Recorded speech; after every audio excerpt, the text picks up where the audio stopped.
Hello everyone and welcome to another devblog AMA for Mars 4. I was keeping track at some point in time. I lost track a long time ago. So let's just call it the 8th one because I like the number 8. Also, it's lucky in some cultures, I think Chinese? Don't quote me on that. So anyone who has been playing the game will have already had the new patch. Last week, I think it went live, and the patch notes went live a few days ago. Let me actually post those past patch notes in chat.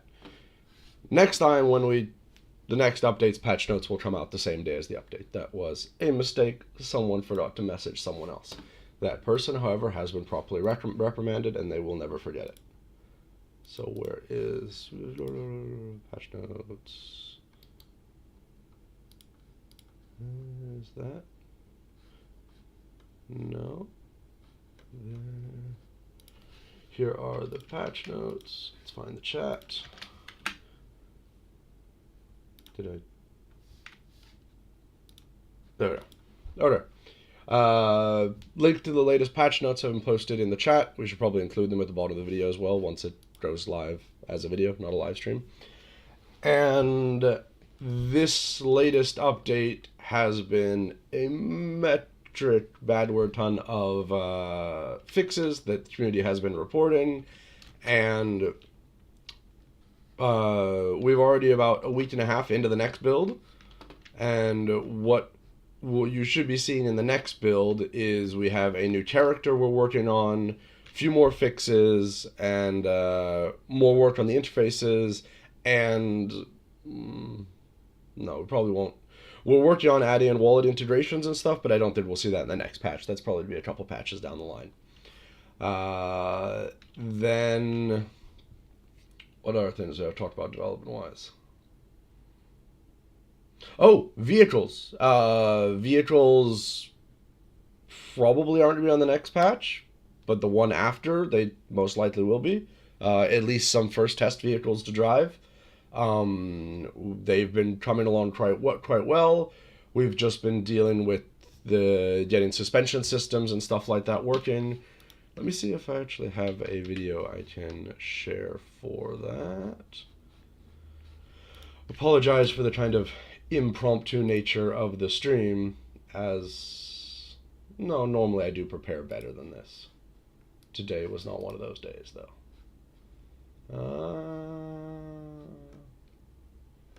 Where's a cool video?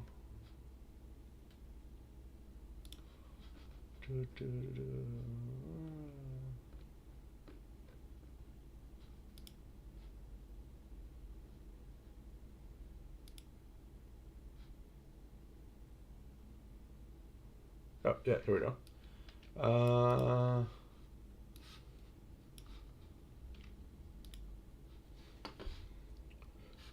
Now let me video presentation, game capture, window capture.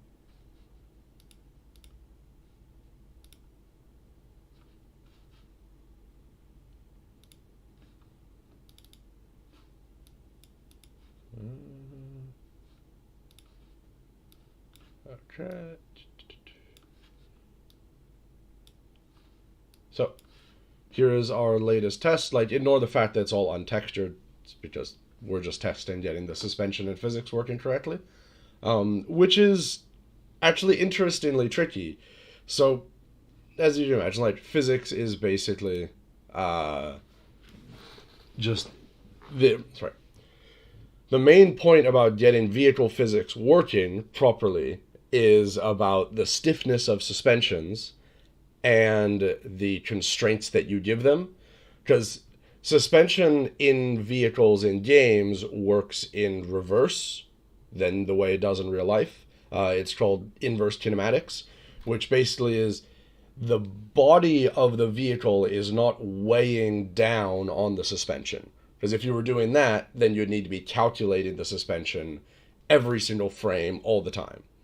What you're actually doing is the body is a certain height above the ground, and then that height raises and lowers based on other factors, and we don't worry about the suspension of the wheels or stuff like that at that point in time. And then we place the four wheels in the appropriate locations on the ground based on where the body of the vehicle is located. So if you go over a bump, the vehicle's body may raise and lower a little bit, or rock and lower a little bit, and then separately to that, the suspension system is making sure that the wheels are staying in contact with the ground. But that's kind of awkward, especially with like lower gravity and with weirdly designed suspension systems. Like you'll notice in most of our vehicles here we have like these rocker arms, and so there's a lot of little there's a lot of little edge cases that can create like ugly effects. And I'm trying to, do I have? Yeah, I don't actually. There was some videos of those ugly effects at a previous point in time, but yeah, I don't have those. So back to the game where I died. I was not paying attention. Today's live stream is mostly about going over questions and AMA and like any questions you guys have.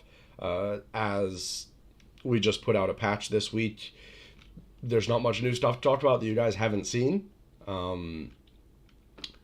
So let me just get to a cooler environment. Actually, while I'm walking around, I'll stop here for a moment and start looking through the questions. These questions were sent in via Discord, I believe. I'm not sure. Discord and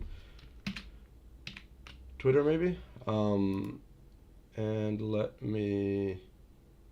Uh-oh. Did I just break the live stream? I just closed my browser. Does that break the live stream? We shall find out. We're doing live Q&A testing. Does the live stream break the moment you close your browser and close YouTube? I'm guessing not. Twitter maybe? Yep. We're live stream still live. Cool. I didn't break it. So let's get to the list of questions. And as with all of our videos, you guys probably know the drill by now, I'll go through all the questions that people wrote ahead of time, answer all of them, and then I'll read through all the questions you guys have posted on chat. So at any point in time, feel free to be posting questions and comments, etc. in chat, and I will get to those after I finish the list of questions that people have sent in ahead of time.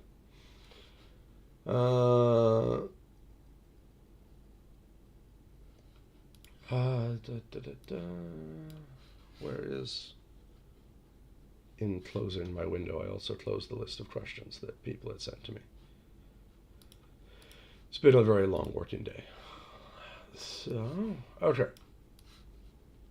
Let us begin with the first question from Andre. Will people be able to play the game without spending any money in it? The goal would be for people to be able to play the game spending as little money as possible for the onboarding process. Like, we want to attract new people. The best way to attract new people is to get them in the game playing and having fun and vested. And at that point, then you can start monetizing them, basically. Like, simple, free-to-play ask logic.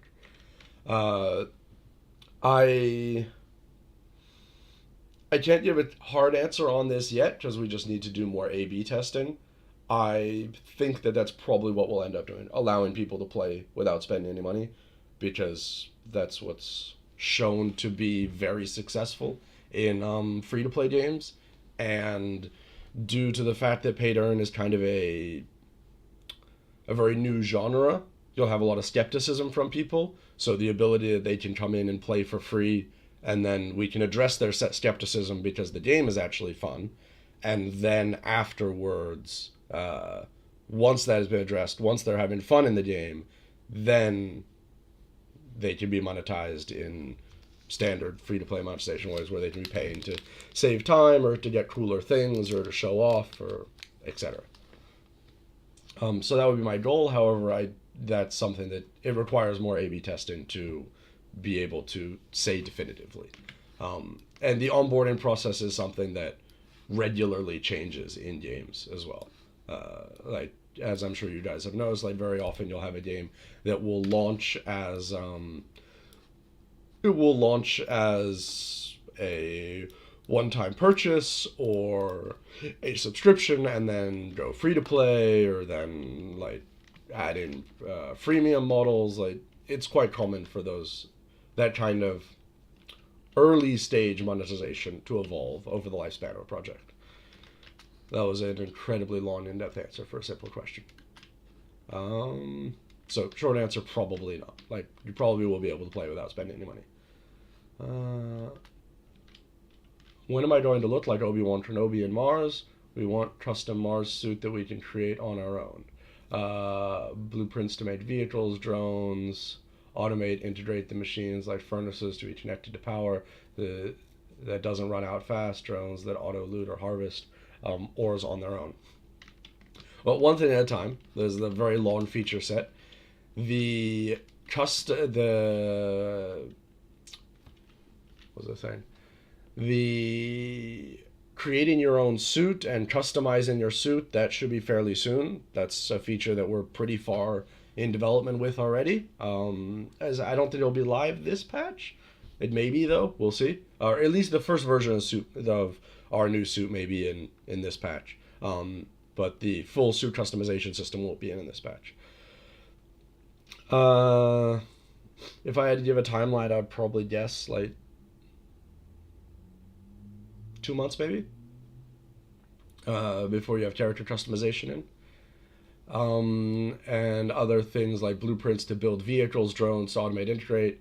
Each one of those are different features. However, all the ones you've listed, other than having vehicles in the game, will have fairly soon. However, you players won't be crafting them themselves yet. We won't have the vehicle production pipeline done yet. The next game systems that we'll be adding in will be the growing system.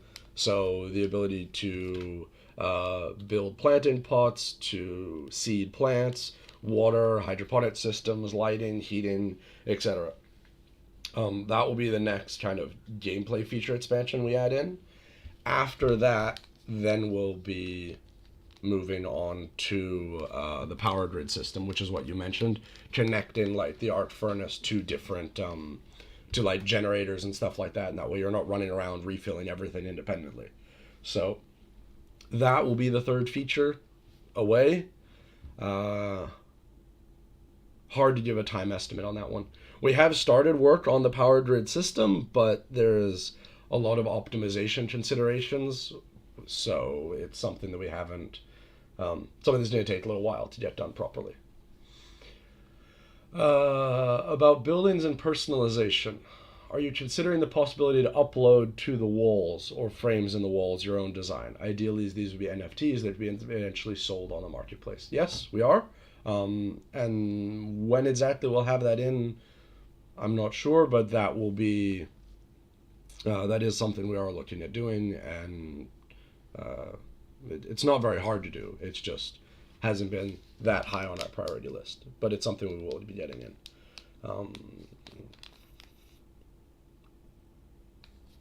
So yeah, that question's answered. Yes, like we are definitely planning on doing that.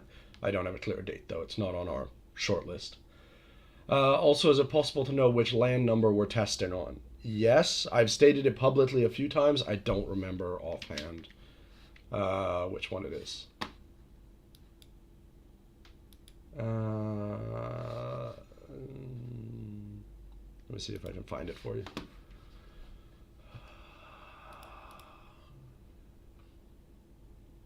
Environment maps on this channel.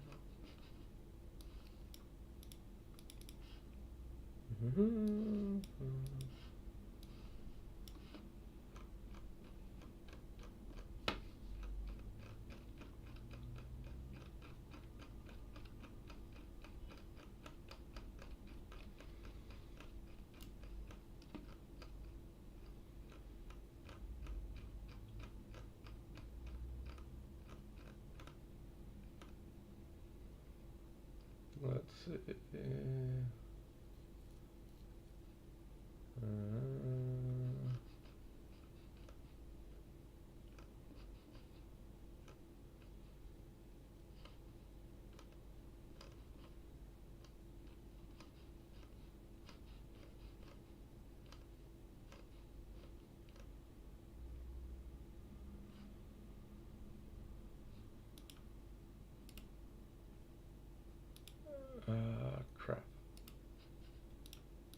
found a picture of the land plot we're using, but I don't see. Oh, yes, found it. Here it is. This is, let's share window capture. Is it still capturing that window? No, it's not.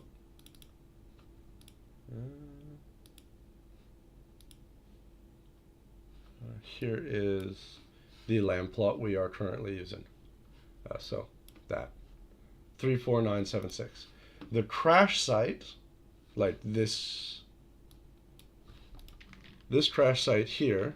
Wait, actually, let me see if I can get to a higher place. This is actually kind of cool.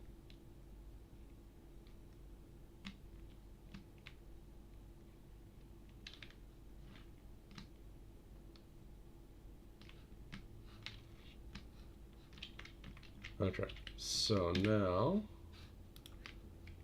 so you see down that ravine there? So we're near the top of a mountain here. Like the highest point on the map is just up there from us, just to our north. You can see that's north. Then there's that ravine there. Remember that kind of like creasy ravine? And then if we look on the map, here's the highest point of the map. We're right down here, like a little bit south of it, and that is the edges of the ravine that we're seeing. You know, that ravine there is the edges. So if I come out to this plateau and you look down, then we'll be looking out over the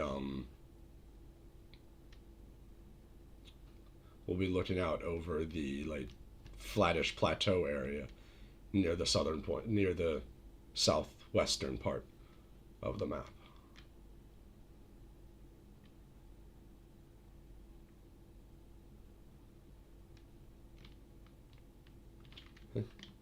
Like there's down there. Oh, there's actually an easier way to do this.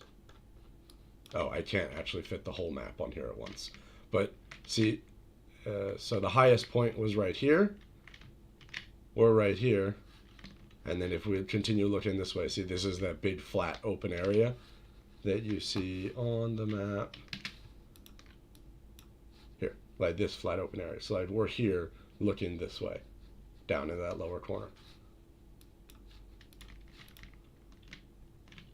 And then, yeah. All right. That was a very cool question. Now, back to the question sheets. Next question. Nick, considering map design, you explained that you render details that height maps do not provide. Are you going to make these renders different from one region to another? Indeed, browsing high-rise Mars map, we see how varied are the patterns and types of different geology that you see on the planet. We are looking to make it varied in different regions. It's just a ongoing research and development test, basically, because we already have a huge technical goal of supporting almost 100,000 unique, massive lands in full 3D detail, and we need to cut a lot of corners optimization-wise so that actually will run efficiently, so that, for example, like this land right now, as it is about, I believe, around 1.2 gigabytes.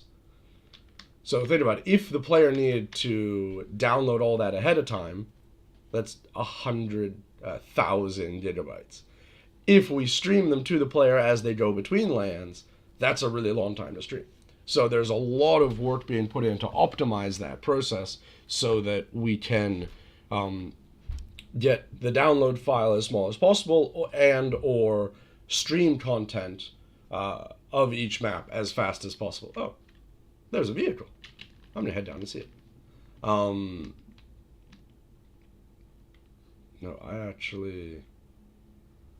I'm going to die pretty soon. I don't have a lot of oxygen.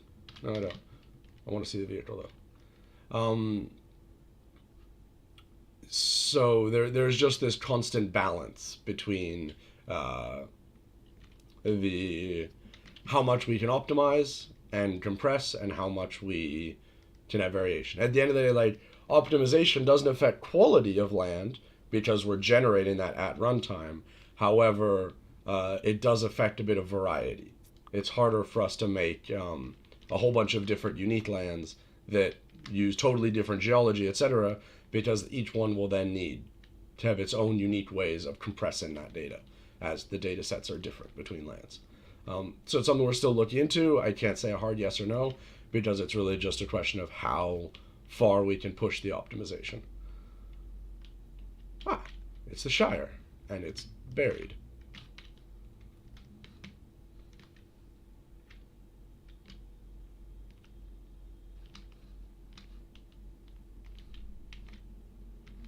There are some wonky colliders around it as well. Okay, so next question.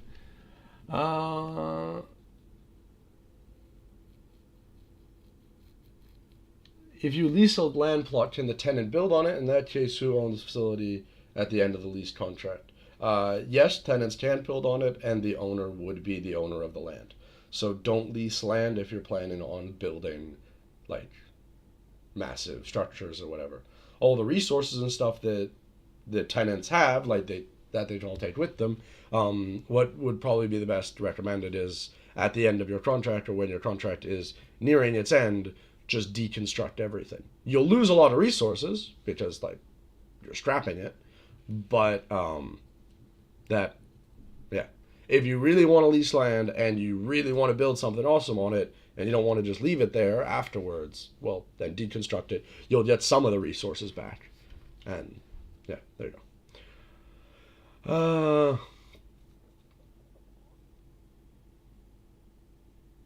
Will any of the assets resources accumulated during this demo be kept after the game's launch? No. And in fact, through the demo, we'll probably want to reset all players' progress a few times, because the point of these demos is to, well, play test what's fun, find bugs, etc., but also, more importantly, to start to get some ideas on, like, balancing fun and grind of the economy and so forth. So right now, for example, we've made gathering of resources quite easy. You can mine fairly quickly because we want to be testing more the building system. If that was persistent, it would just flood the economy with resources that would crash the crash the value of all those resources. So there'll be a few different hard resets of resources throughout, like, the early testing days, and even once we're finished, we'll still have a period of testing on a test net. Like, when the game is finished,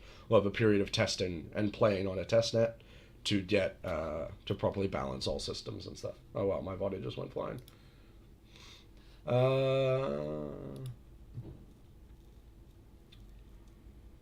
Will the game feature sabotaging, traps, stealing, damaging other people's facilities, and other freedoms on the dark side, like Daisy, to name an example? Or will it be limited to benevolent activities only? It will be limited to benevolent activities only, at least on the surface of Mars, because people's bases and the structures they build, they'll be investing real world money into. We can't have other players coming in and then ruining it for the lulz. There will be areas where we will support combat and other challenges and ways for players to compete against each other. However, that is not going to be the norm across the entire planet. Those will be special regions or in the in orbit around Mars, which is kind of a teaser for a far future thing.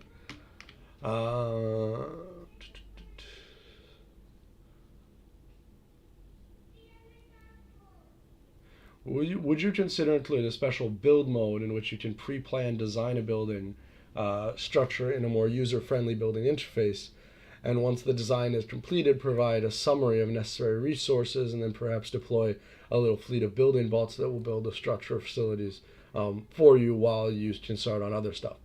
Maybe this would be the kind of activity that would be done at night when there's not much else to do. This touches on a far deeper design question of how much stuff do we want to automate Because if we don't automate that, there are some tedious and drawn out parts of building massive bases, and that's a great opportunity to pay other players to do it. So if we automate it, we remove the potential of anyone having a job in Mars as a builder, as a construction worker, if you will. So that's a contentious topic, to say the least. I am very much in favor of automating as few things as possible. However, what you mentioned about laying out the building and like designing it in a more free-form way, that is something I do like, and it's something like we've seen most other games have some sort of tool.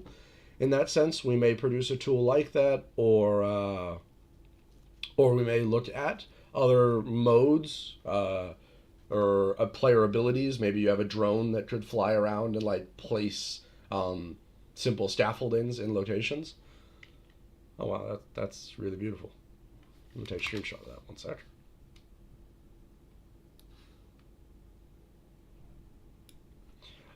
However, the idea of automating the construction process itself is something that I'm not really in favor of, because it just takes away jobs from other players. Okay, next question.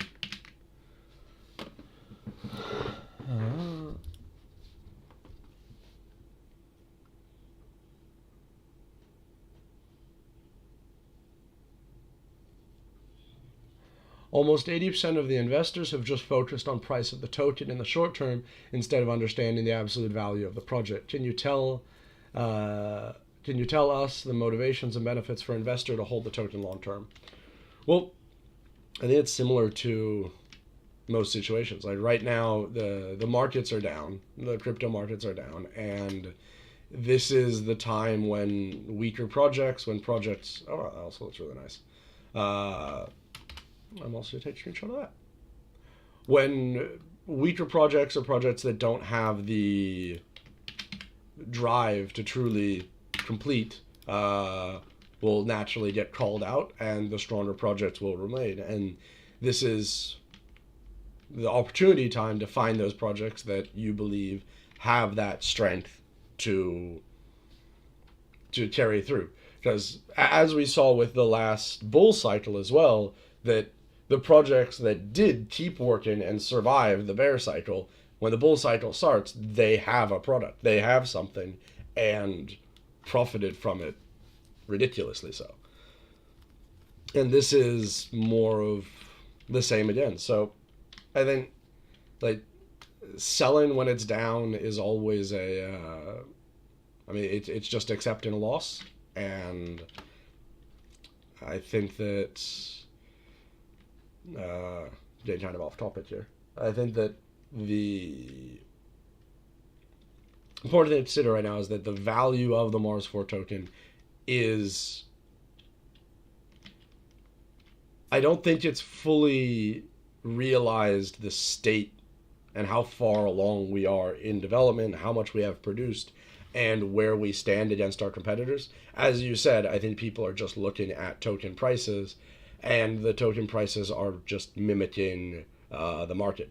You can see this when we release updates and expansions to the game and stuff like that. It doesn't affect the token price right now, because at the moment the token price is just being driven by the state of the markets. That's my very unprofessional opinion. I'm not an economist. This is not my job. This is not what I do. But that's my very personal opinion on what's going on right now. But just because the token price is driven by the markets, that doesn't actually, that's not representative of what the actual value of the project is, or what the customers want. Like at the end of the day, if you want a successful play to earn game, the key is in the last word. It's a game. This isn't, although this is a new way of monetizing games, this isn't a revolutionary concept. No, it's entertainment software. How does entertainment software work? Entertainment software works because people are willing to pay money to be entertained. and that's at the end of the day. Like it just be here with a play to earn game, the money that people pay to be entertained is redistributed amongst all the other players versus just going to a publisher. Sure, that's a bit different. But at the end of the day, what will make or break a play to earn game is just, are people willing to pay to play the game? Like, is it fun enough for that? And I think if you start to make that analysis and you start to analyze the games that are out there, the projects that are out there and stuff from that window, you start to have a very different opinion on it. Because sure, when a market's going up, it's easy for everyone to make money because, well, everyone's just buying. But if you want to talk about like an actual product that will last, you need to have a product that people enjoy using, enjoy interacting with. That's why our focus from the beginning has been, let's first find the fun and balance the fun and get user feedback, and then over time continue developing all the other elements. But if the product isn't fun, none of the other stuff doesn't matter. Like none of the other stuff matters if the game isn't fun. Because at the end of the day, like some people will make money in Mars 4, and some people will lose money in Mars 4, and that's how an economy works. What we need to make sure is that the game is fun enough that that people are willing to play Mars 4, paying because they enjoy the experience, just like every other game ever developed. People want to play the game, so they pay some money to play it. So yeah, that kind of went on a very roundabout note, but anyway, I hope that answered your question. Like you asked about economy stuff. Like I'm not even an experienced crypto trader. Like I trade a bit, but badly. So,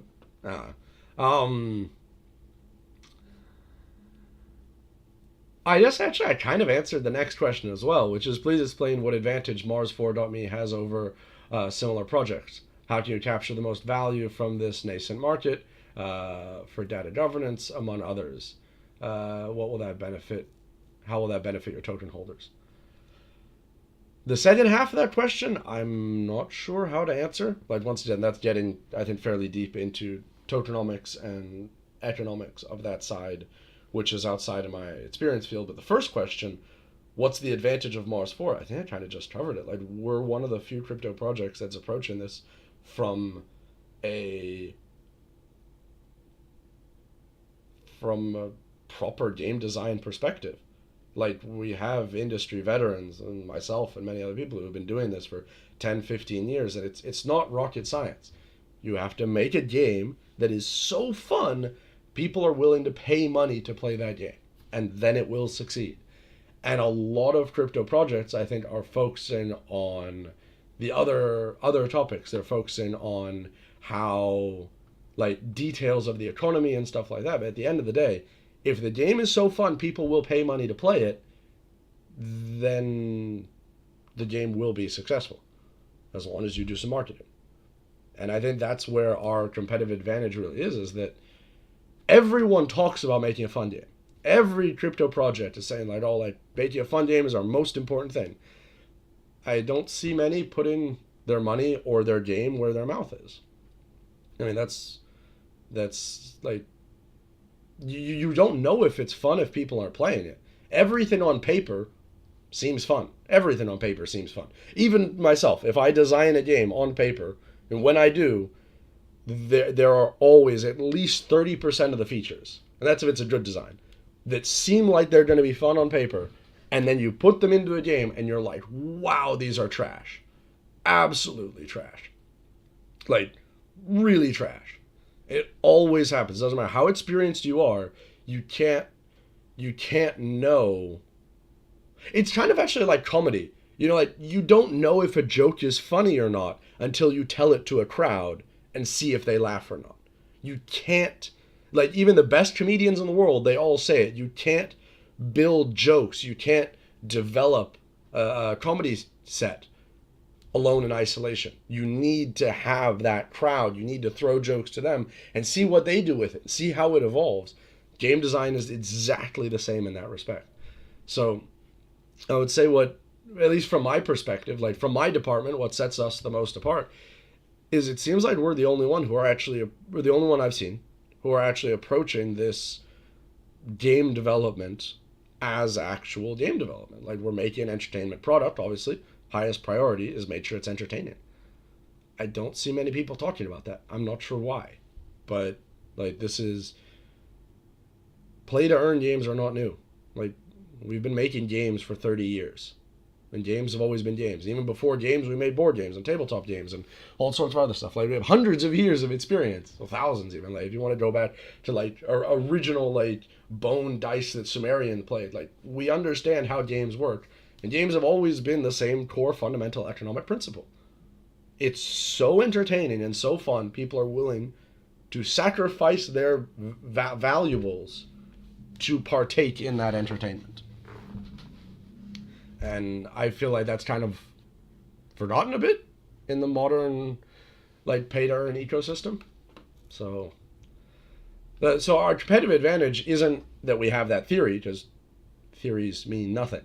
I'd say our competitive advantage is in the fact that it actually is proven. Like we even the very first demo we put out, people had fun playing. Sure, it's not perfect. Like there's lots more work to do. Everyone has feature requests, and like we'll be improving, of course, yeah.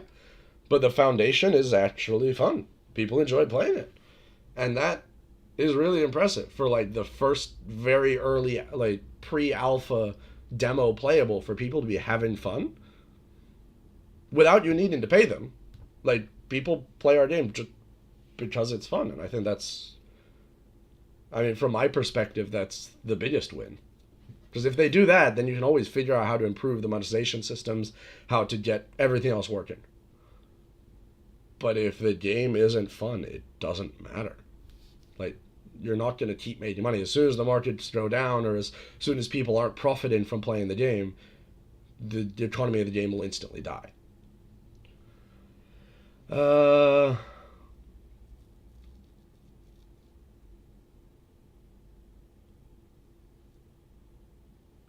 Does the game allow player-to-player interactions? Some gaming platforms provide weekly, monthly rewards to players based on their performance. Will NFT game name games have special rewards for the outstanding builders players of the week? Oh, yes. That's kind of two questions, I think. Will it have player-to-player interactions? Yes. Currently, this demo is single player, just because we're testing the single player experience with the game, because a lot of players will start the game solo. But we will, like future stage of development, if you look in our development plan, Mars 2, we add more features to single player, and then in Mars 3, we introduce multiplayer. However, your other question, will they be rewarded? Yes, and they already have been. We do building competitions, which we reward players based on the coolest buildings they build, and we had some really awesome ones from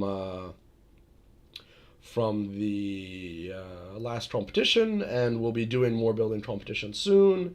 We did some other competitions as well, like exploration-based competitions, etc. So the answer to that one is hard yes, and it's already going on, and like get into the game and play and enter the competitions.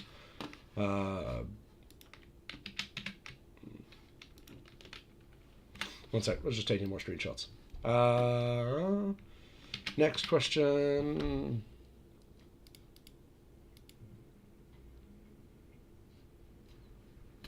What is the advantage to this game compared to other games with the same concept? And how can this game be sustainable in the long run? Other games like these are hype in the beginning, but in the long run, they fail to maintain their sustainability. So, I think the answer comes back to what I was explaining, the fun element. Because it's interesting, the example, like what you were saying, other games like these are hype in the beginning, but in the long run, they fail to maintain sustainability. I think you're using that term to refer to play-to-earn games.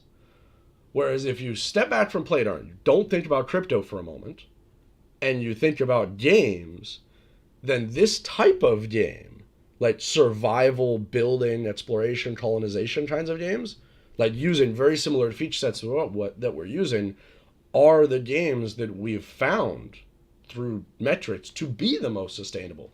Stuff like Valheim, Rust, Ark, Age of Conan, even Fortnite introduced a vast majority of these feature sets that we're using. Like, sure, we're not like Fortnite, but what I'm saying is like the feature sets that we're working on, the actual type of game that we're making, is based on what is proven to be the most sustainable type of game in the traditional gaming market.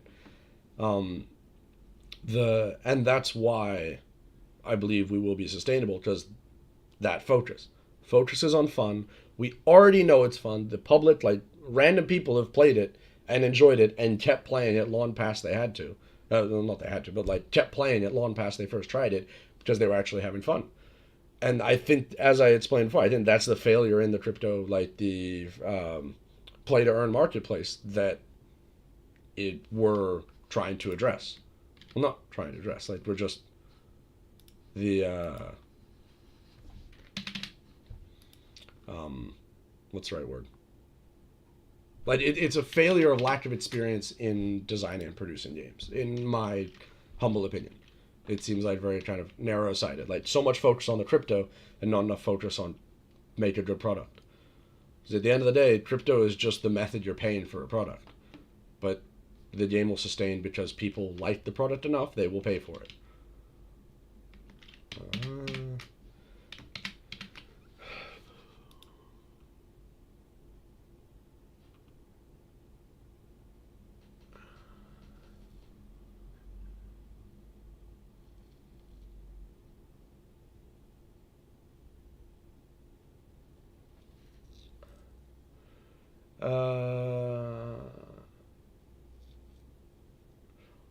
What are the several ways that your project makes income and revenue, and what is the revenue model? How might it assist both the investor and your project in a win-win situation? So, the getting too deep into tokenomics and economy, that's not my department. However, from the product perspective, it is a is an how would I phrase this? It's an entertainment experience where you have some group of people who will be looking to play a game and will be purchasing things in a free-to-play game sense. They'll be purchasing upgrades, purchasing boosters, purchasing resources to build buildings faster, etc., etc., etc. There's standard free-to-play logic applied there. Then the expansion we've made to that to bring that standard, traditional, tried and true free-to-play economy into the play-to-earn space is, instead of us, the game developers, or publishers more often, selling these products directly to the player at an infinite supply, we have another layer of workers. And then those workers are people who actually go out and mine the resources, who build the buildings for people, who, when you purchase a booster in the free-to-play sense, you're not actually going to be buying a thing, you're going to be paying someone else to do that thing that you want done faster. So that is how we redistribute the purchases that players were already making and do make all the time, that makes the free-to-play market go round. We're just redistributing that back to another group of players who are more interested in playing the game to make profit than just to have fun. And then there's the third level above that of investors, which would be people who own lands, and they do so, they provide terrain, they provide the raw assets for those workers to gather from. So within one way, in almost every free-to-play game, you can buy resources. So buying 1,000 iron. How that would work in a normal free-to-play game, you go into a store UI, buy 1,000 iron, pay money, get the iron, build something. If you want to buy 1,000 iron in Mars 4, then you would buy that iron from someone else who mined it, and you pay them. And Mars 4, and the transaction fees is where Mars 4 development team will get our cut so that we can continue development. And then, so you pay that other player for the iron then. And then that player had to mine the iron from somewhere. He didn't invent it out of his ass. Well, I don't know if I can say that on YouTube, but So he needs to mine it from a land. And that's where you have the interaction between the worker and the investor. The investor is the one who owns the land, and the worker is working that land, taking iron from it, and the investor is getting a cut of that profits because it's his land. Same way mining licenses work and stuff like that. And then, in addition to that, investors who own lands also will be getting a cut of other commerce that traverses through their lands. If people are buying and selling on their lands, in the same way that Mars 4 will get a portion of the tax on transactions, landowners will also get a portion of the tax on those transactions. And that allows for, in a sense, two levels of interaction when it comes to investors about how active they want to be in managing their asset of their land. But the asset of a land can be seen from an investor standpoint very similar to very similar to like undeveloped property on Earth. Like, you buy this property because it has intrinsic value. There are resources there. It is scarce. And there is space for people to build. It has a lot of potential. And then how you want to realize that potential is up to you. You could just let people mine on it. You could let anyone come live there, but they pay quite high taxes. You could do many different things, simple options of how you decide to monetize that investment. And yeah, I hope that answered your question.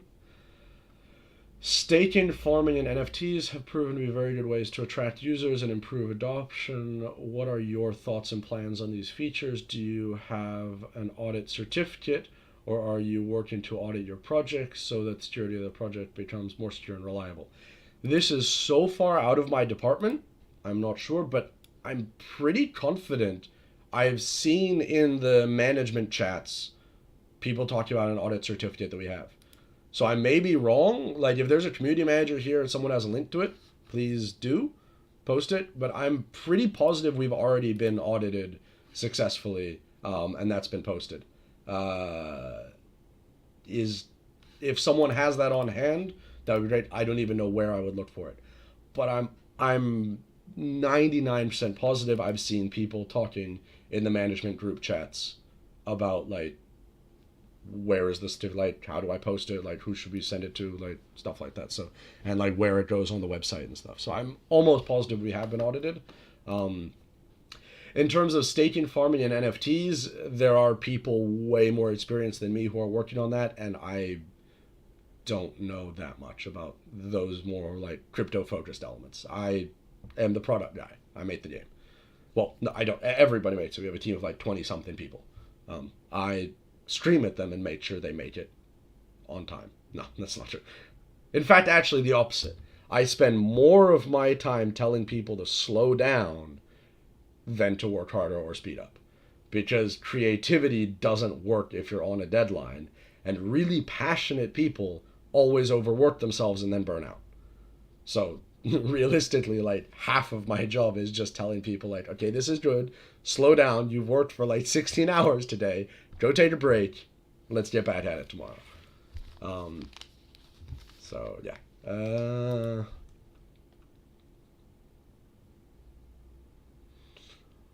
When are we able to implement use case of Mars 4 token to run a healthy ecosystem around the game? That's a hard question because I don't have a solid date, because that question is not so much when things are done, it's when systems are tested sufficiently. Because if we implement it too early, or if we implement it in systems that we haven't stress tested enough, I don't mean stress test from a technical standpoint. Well, I guess I kind of mean it as well, but I more mean if there's a flaw in the economy, if there's a flaw in some of these elements, an exploit that people could use, it could do detrimental damage. So looking at this from a long-term perspective of building a successful product over a long term, the most important thing is not being greedy and pulling the trigger too early.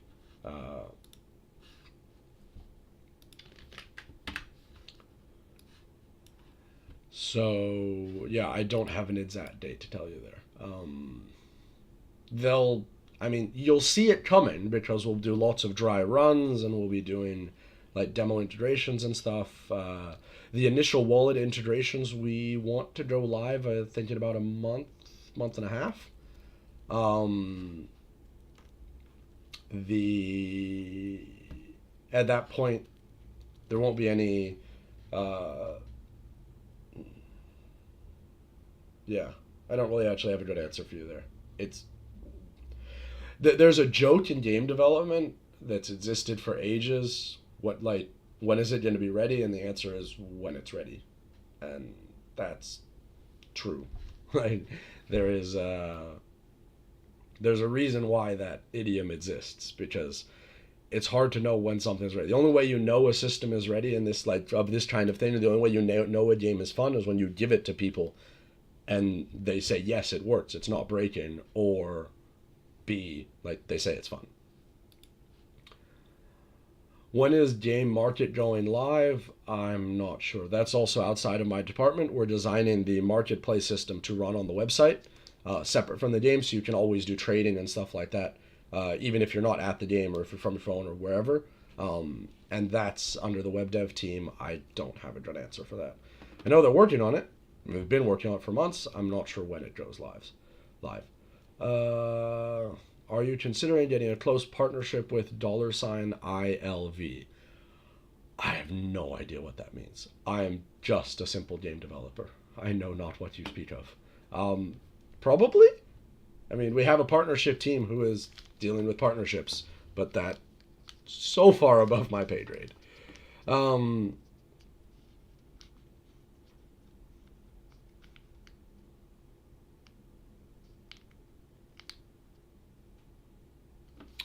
so how often are updates planned to the game with minor bug fixes?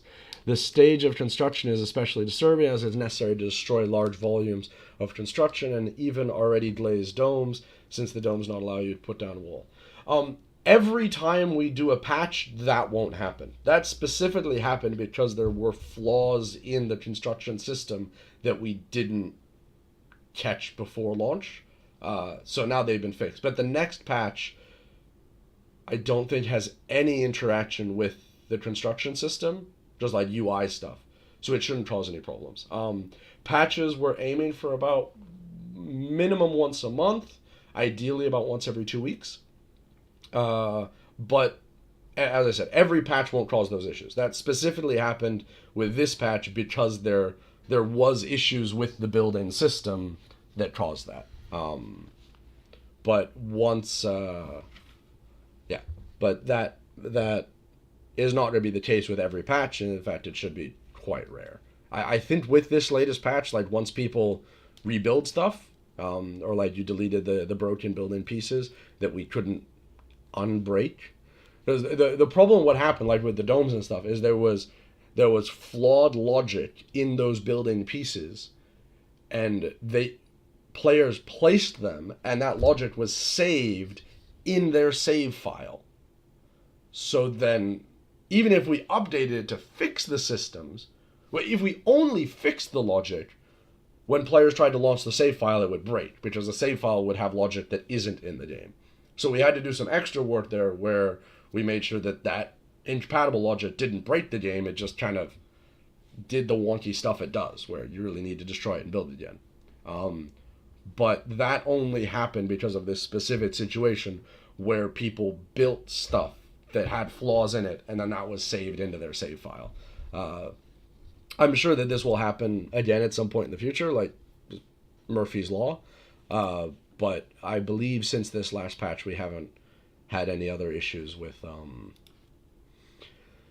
the construction system that would require a fix like that would retroactively affect people's saves. Will different camera angles be introduced into the game, or for example drones that you can elevate the construction process? Yes, we will be doing that, both different camera angles for your player, and also some type of construction drone is something that we do have in the design phase right now.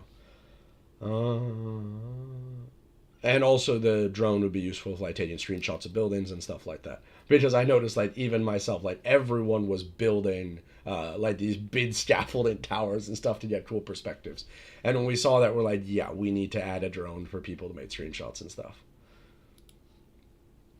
Will searchlights or lanterns be introduced to the game? Yes, in fact, we already have like a placeholder like suit light that will be in the next patch. But yeah, knights have very poor visibility, and we'll be improving that. Also, part of the reason why knights have poor visibility is because the current lamps and stuff that you can build in the game are not actually producing light. They're just emissive. So, which means the same thing realistically, but in game development term, producing light and being emissive is two different things. Um, but anyway, that's also probably to be sorted out with this next patch, which means you will also be able to build like lampposts around and stuff like that to light the outside areas. And yeah. Will portable heaters be introduced into the game? Not as such. Well, I mean, the answer to nothing is ever no. But the final suit functionality, different suits will have different heating capacities, and the different suits will have different heating capacities, and also different vehicles have different heating capacities. So there will be different elements of like effectively yes, but not in the sense of carrying around heaters or something like that. It's stuff that will be integrated into your suit or integrated into your suit or integrated into vehicles, etc. I got bored of that perspective. I want to get a new perspective. I'm probably gonna die soon out of oxygen anyway. I guess that's not my problem. That's a nice perspective.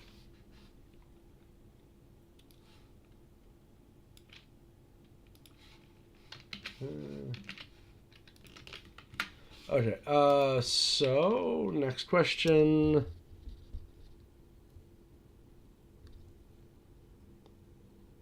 Why is it impossible to recycle a destroyed structure during destruction?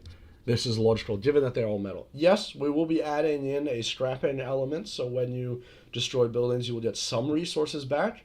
However, that's an important burn mechanic, effectively, into the game's ecosystem. That we need to have some way to be burning resources. And if you get 100% of your resources back every time you build things, then the value of resources will just decline over time. So there, when you do recycle resources or recycle buildings, structures, machines, etc., you'll get a portion back, but it won't be all of it. I'm not sure when exactly that'll be introduced. That's a lower priority feature right now. Yeah, it'll probably be a few patches down the line because there's other like. Oh, actually, maybe it won't be too far away. That would be pretty easy to do. It just hasn't really been a priority. Yeah, but it will be done. The only reason why it's not right now is just limited scope. Like we wanted to get something that we could launch, and like we only added features that were necessary for the game to be enjoyable, and we didn't consider that a necessary feature.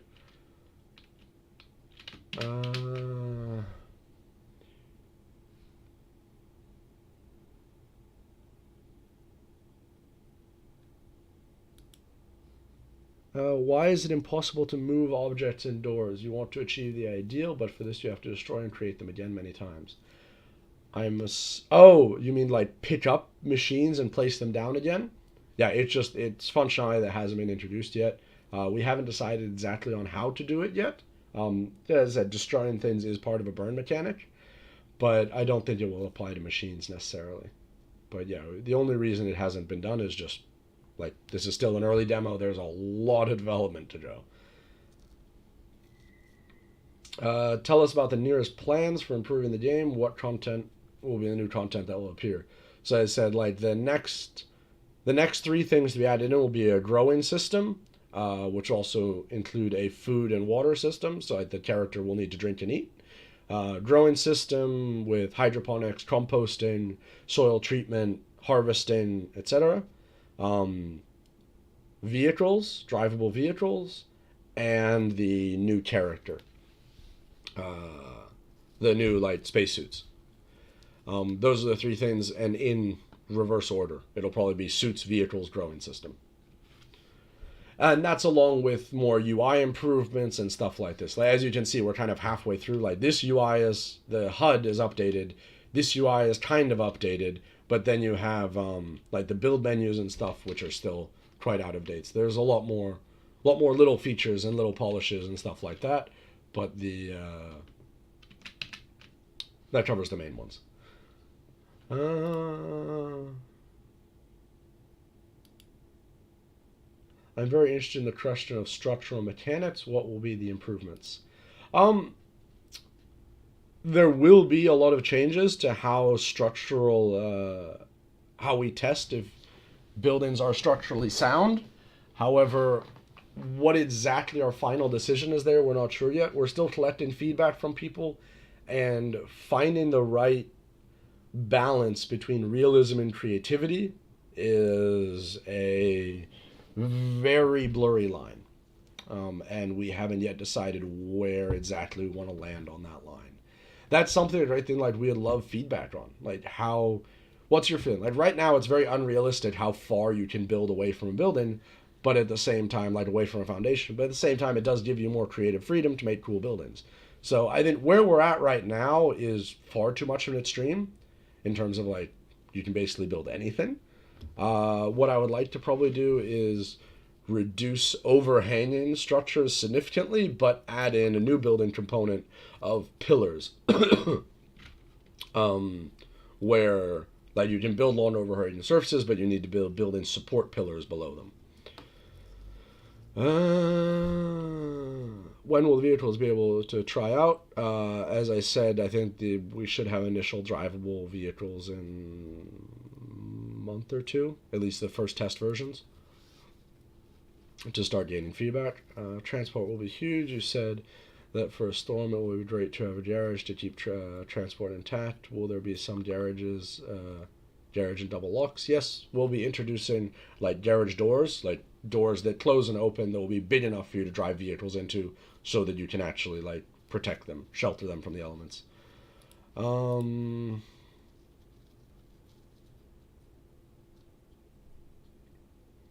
How will the unloading of the transport take place when you have extracted the resources? Will we unload it into a bunker or manually? It will depend per the vehicle. There'll be some vehicles that are specialized in transporting resources, like the Shire, which will have support for more automated unloading systems, whereas other vehicles, like the Click Beetle, for example, you can put stuff in it, but you have to manually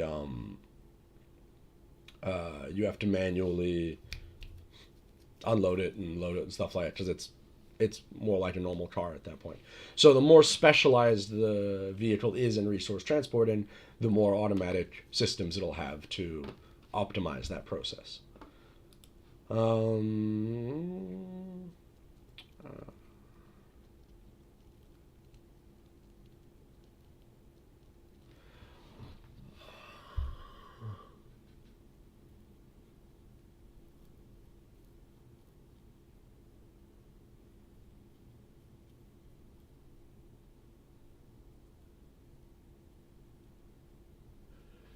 So I saw on the website that 58,000 NFTs are owned by 5,800 wallets, people.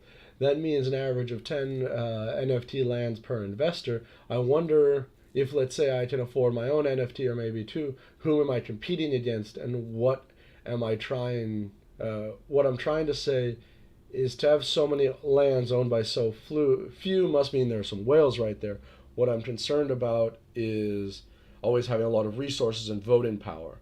So I think it's important to keep in mind the both sides. Like, yes, the lands do have, like, people who own a lot of lands have a lot of resources. They have a lot of more voting power and stuff like that. But at the same time, you don't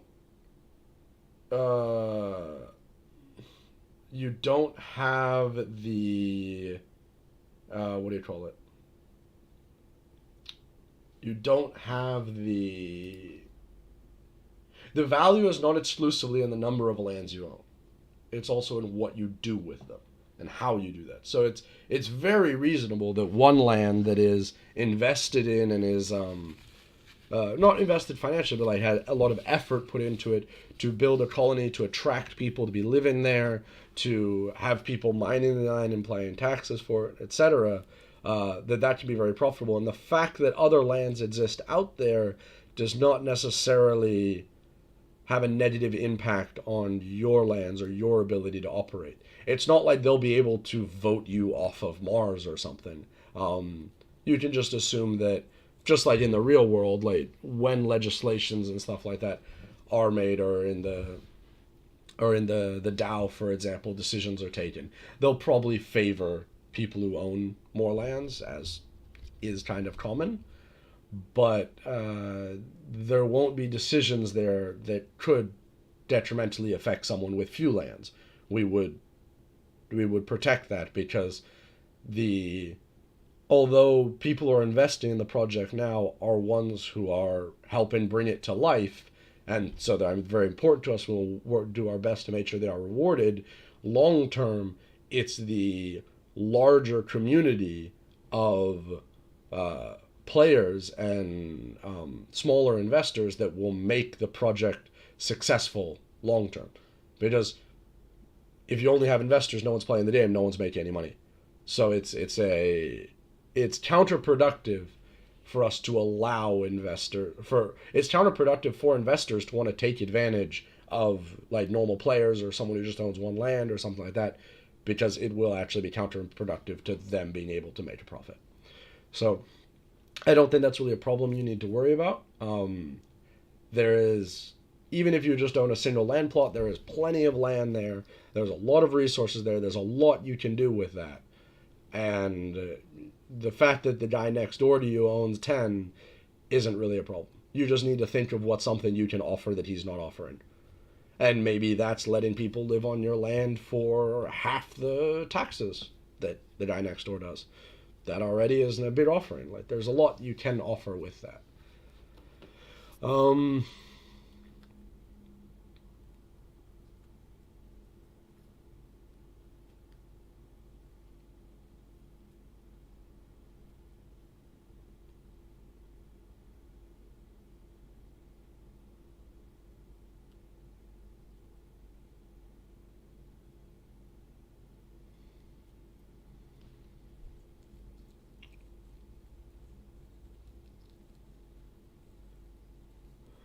I'm invested in Wizardia, and I first wanted to split my money 50-50 between Wizardia and Mars 4. I saw your partners also. But seeing Mars 4 sold 2,000 of its land NFTs in the last 3 months, and Wizardia closed 2 or 3 stages from 7 and lower tiers, the prices make me think, what if Mars 4 will sell at the rate that... If Mars 4 is selling at this rate, they may be rethinking their strategy when it comes to prices. Yes, I know there were some discounts, 20 and 30%, even 40%, but at this point I ask myself, if it's not better to deal simply with Ethereum or Mars 4 token instead of paying these prices, and I'm not even thinking the last tiers. I don't know how to answer that. Yeah, I'm not really sure what to say there.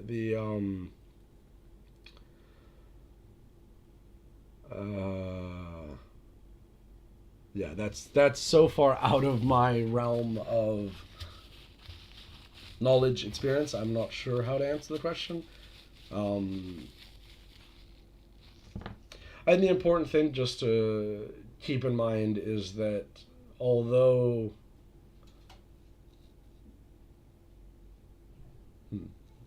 no, actually, I think maybe the perspective is, it depends like how long term of an investment you're looking at. If you just want to play with the token now, like that's something you could do, and then when the game launches and like in full, then the token dries up in value, you can just exit at that point.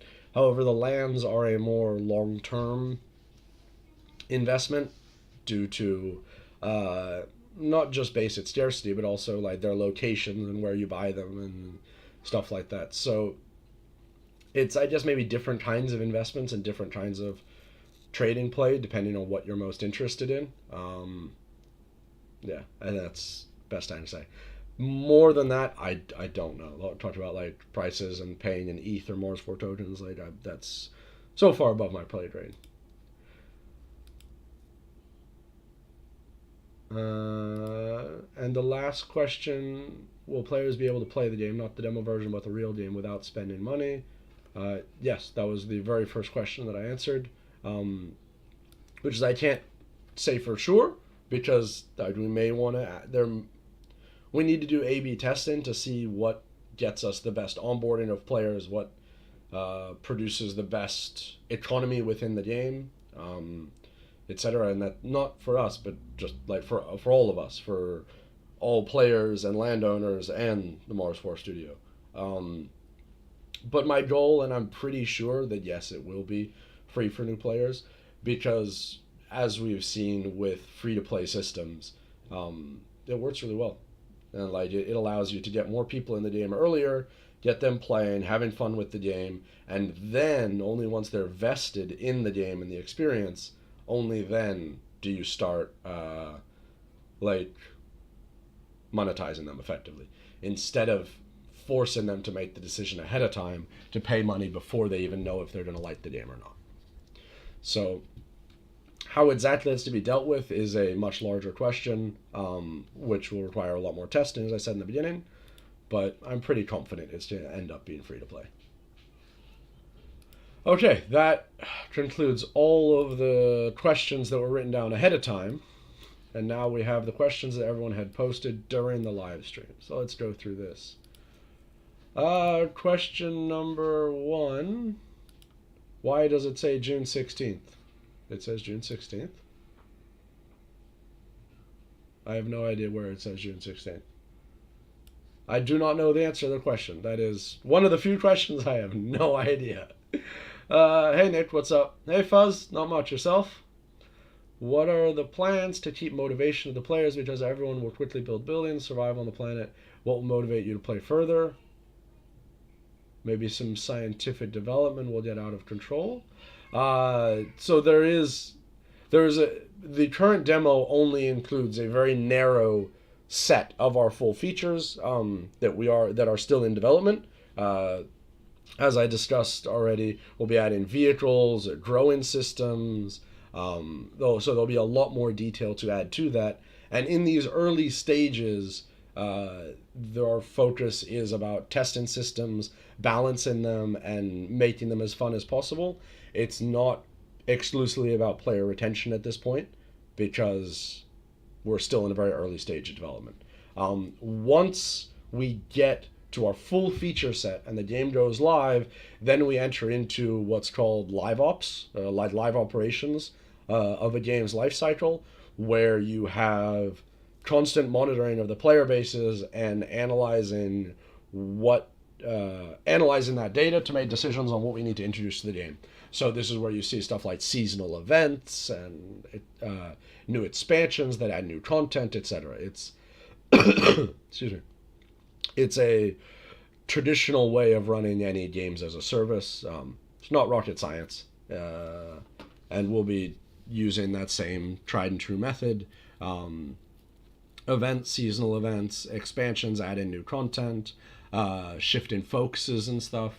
One thing I would like to add in very much is satellites, and add in some satellite gameplay where we can have some PvP combat in space outside of Mars, so that, like in the orbit of Mars, I mean. So stuff like that, expansions like that, that's what will keep players engaged over a long life cycle.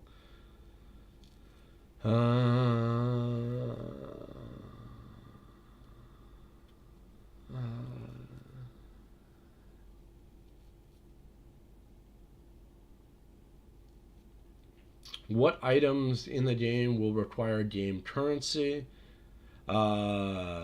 The very few items will require it.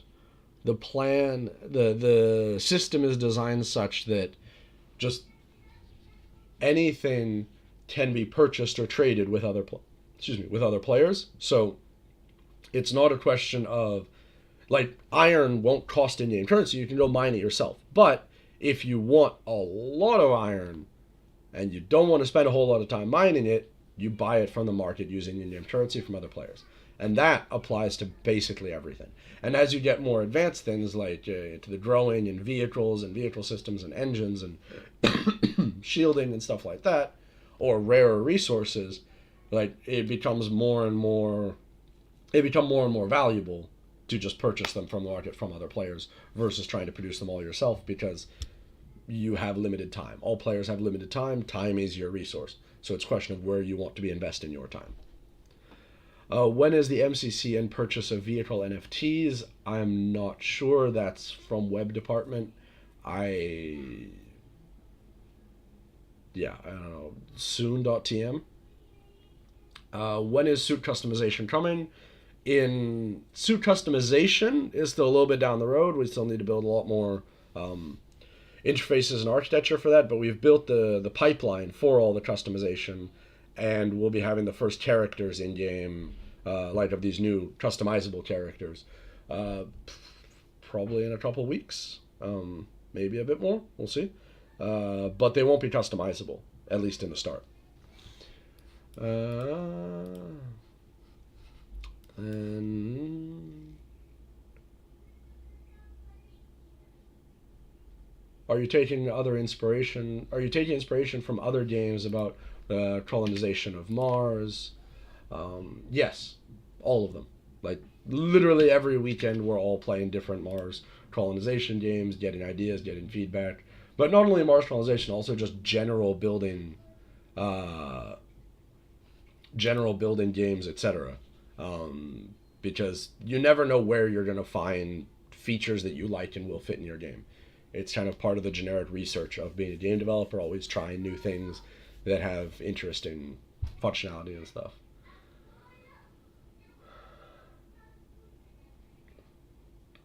Oh, thank you, fan. Thank you for the kind words. I said, thanks for your contribution. I can see good progress still, and 100% trust in the team. Oh, 1,000%. Thank you very much. Do we have a mechanism to burn Mars for tokens when playing the game? Yes, there will be some elements of burning tokens through taxation and different purchasable items that will burn tokens as well. However, that's as with most economy and game related things, it's something that we have to sort out through testing. Like we have to play test it, and that will balance then how we'll deal with that burning and how much of it we want to do, because there's also a lot of risks to burning, because if the Mars 4 token is the primary token that we'll be using in the game to trade and everything, we don't want to actually run out of it. So there's a fine balance there that is being dealt with by people above my pay grade.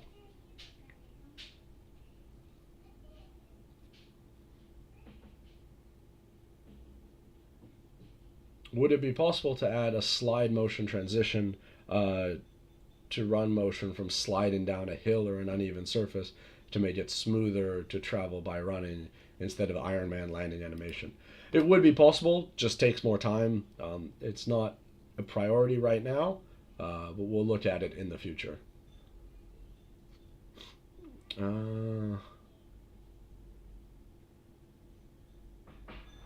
Also, will there be an ability to climb obstacles in the future? Yes, we will be introducing much more robust movement systems. Probably when we add the sliding in, we'll also add some climbing.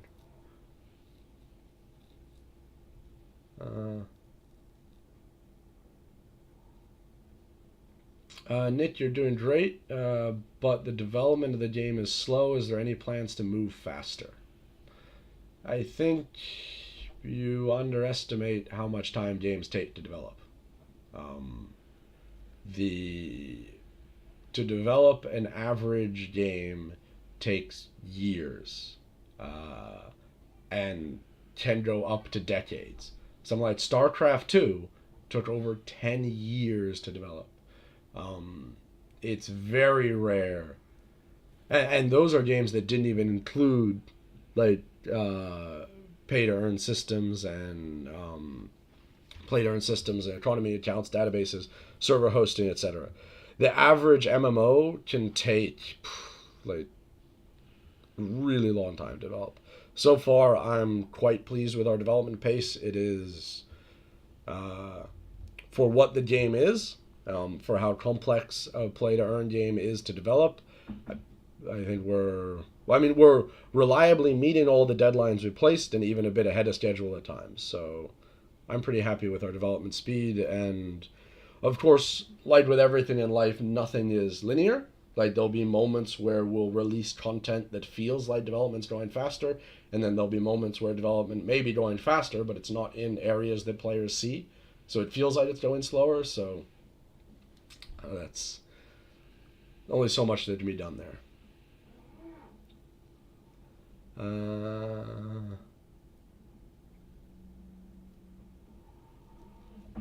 How will we benefit from having four, five, or six, or even more lands connected together? So the primary benefit there is that you can build infrastructure between the lands, which means naturally more trade routes will be going through your lands, which means you'll be able to partake in the taxes of transporting goods across Mars in a greater sense. Like if you only have one land, even if you upgrade the infrastructure a lot, it's very possible that the naturally most efficient route for trade won't go through your land. Whereas if you have a lot more lands and you upgrade the infrastructure well on all of them, or routes through your plots of lands, then it's far more likely that you will end up on that most efficient route. That's the main one. In addition to that, then you also have more opportunities to offer colonists who to live on your lands, because you could have some lands that are dedicated more to mining and to other systems, and then you have room to house people and to have space for people to be mining and etc. So I think those are the two main ones.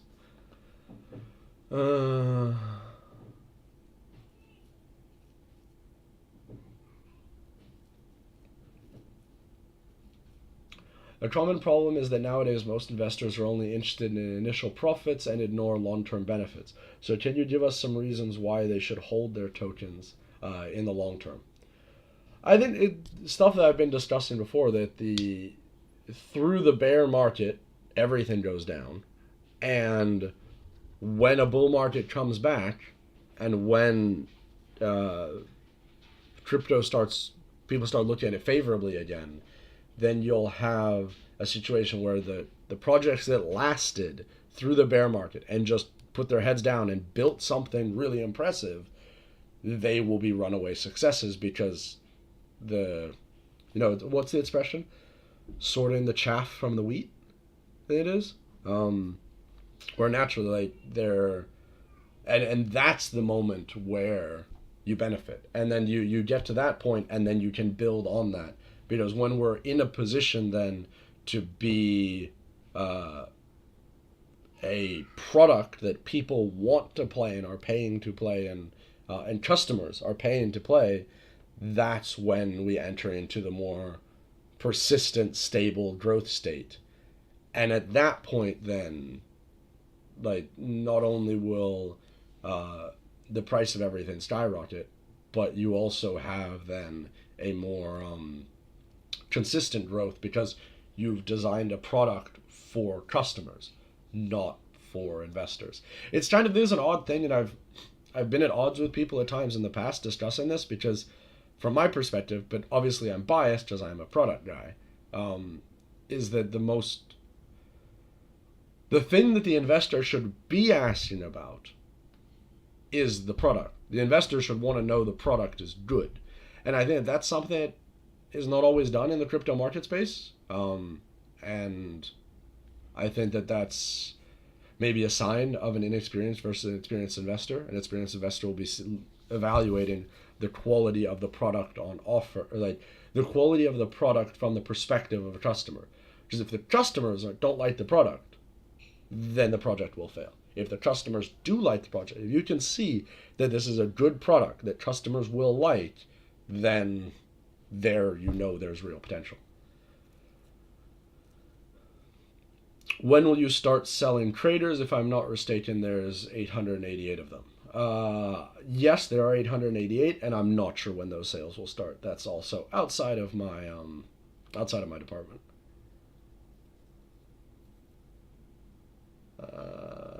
Fuzz says, sounds like some of my ideas were already in plan to be done in the game, and that sounds awesome. Heated suits and flashlights built into suits with different intensity and lighting range. Sweet. Yep. Good session, buddy. Thank you very much. Can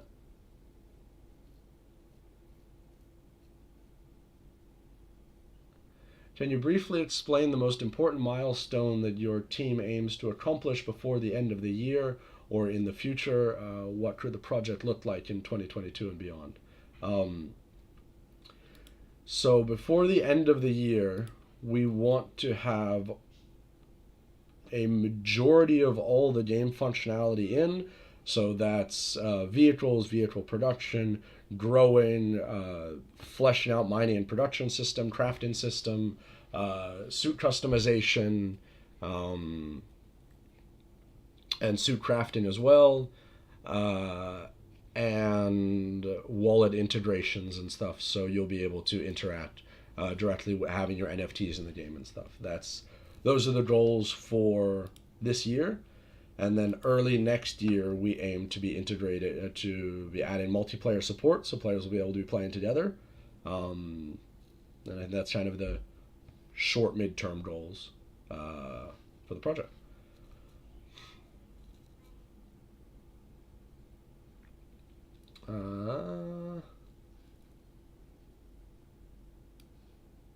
Omar retracted a message. Interesting. Interesting. For those who don't know, Omar is one of our 2D artists. I'm pretty good, Nick. It's just been so excited with all the development that's been happening and future updates, which make me deeply in love with the game. Excited for multiplayer, definitely. Thank you. So am I. I am very excited for multiplayer.